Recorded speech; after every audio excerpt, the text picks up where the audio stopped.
So the engineering is done, the factory is ready, and thousands have been reserved. Time to meet the man behind the Grenadier.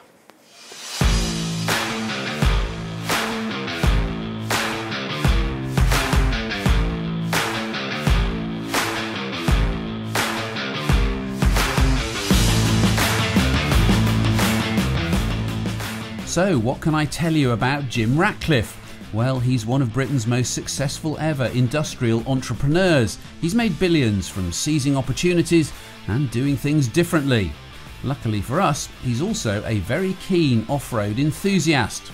For the last 5 years, he's been daring to disrupt the 4x4 market on a global scale, and as ever, he hasn't been afraid to put big money where his mouth is. Building the Grenadier has been a fascinating engineering adventure for us, but how's it been for him? So if you go back to the beginning of it then, what did you see that made you go, there is an opportunity here now? I spend time in off-road vehicles and there aren't many choices anymore. There's a lot of the world need to drive vehicles off-road. If you look at all the car companies in the world, they're all making luxury SUV. They're all making 4x4s, but they're not cars that you can take off-road. So there was a big sort of hole in the marketplace, really, I thought. There's a legendary meeting in the Grenadier pub when you had that conversation. It kind of feels to me that is going to end up in the same file in the 4x4 archives as the drawing a Land Rover in the sand in Anglesey, yes, on the beach. 75 years from now, people will be talking about that meeting. Going from that to deciding to invest $1 billion in creating a whole new car company to do this, that seems like a massive leap. No, it was just a belief that, you know, if you set your mind to do something, you can do it, you know, and I mean, we've sort of embarked upon a number of challenges in life, so to get the thing homologated is an immense challenge in the automotive world today because it's become so complex.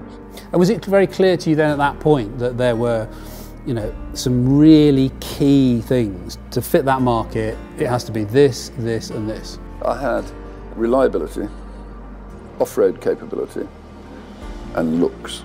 If you take those 3 points of the triangle and you try and rate a Land Cruiser or a Defender or a BMW X5, you can rate them on the triangle quite easily. So the idea was, on my triangle, to make a car which was excellent at the three things.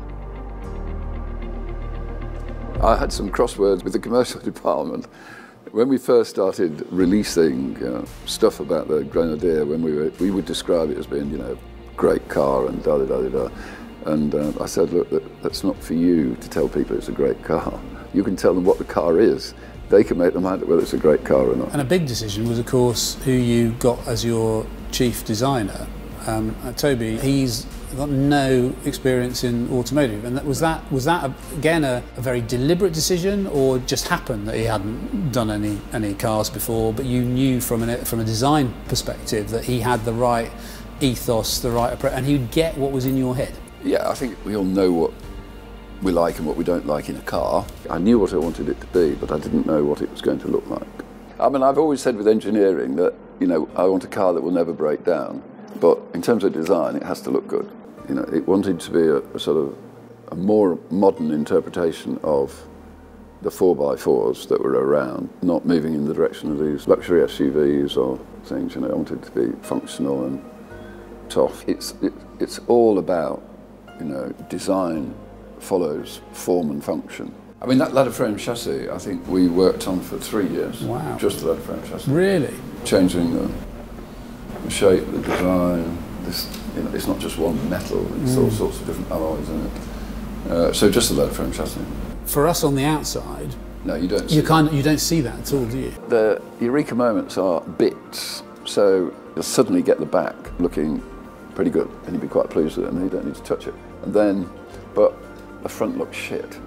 So you know, I'm still getting cross with Toby. Yeah.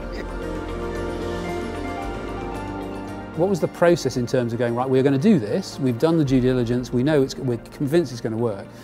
I've now got to build an automotive business when I've got no experience in automotive. How did you even begin that process?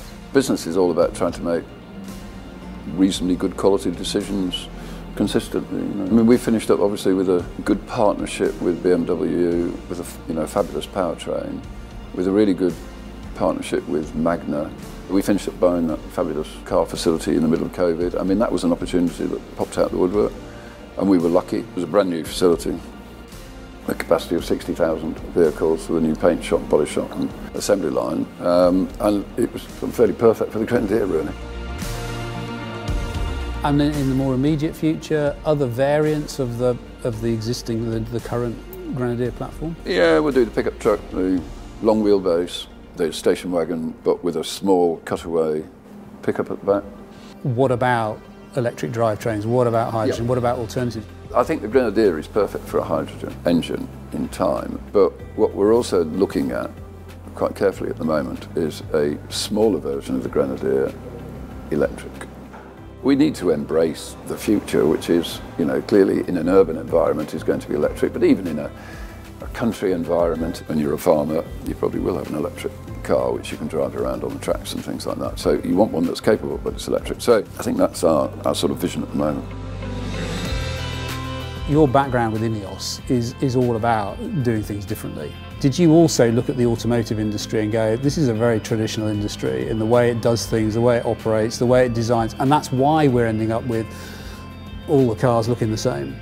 Yes, it's quite similar to a lot of the chemical companies I've bought from the majors, where they have their way of doing things, and we've challenged that and we do it differently. And I think automotive's finished up in a similar place. And as you say, it's probably why you finished up with all the cars looking the same. Do you like being a disruptor, though?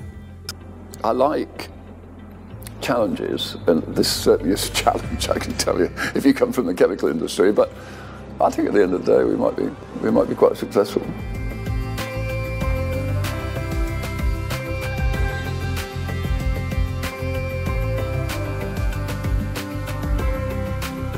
Final mile, the testing, this over 1 million miles of testing on road and off road is coming to an end now. We thought we'd invite a few interesting characters to come and comment on the vehicle at the end of this process.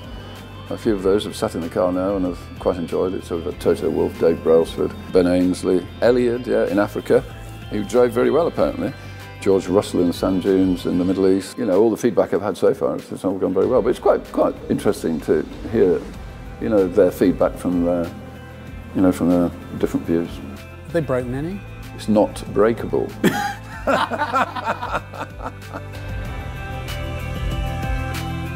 Thank you for your time, but also on behalf of thousands of people like me, thank you for having the balls to make our dreams a reality. Oh, well, let's see.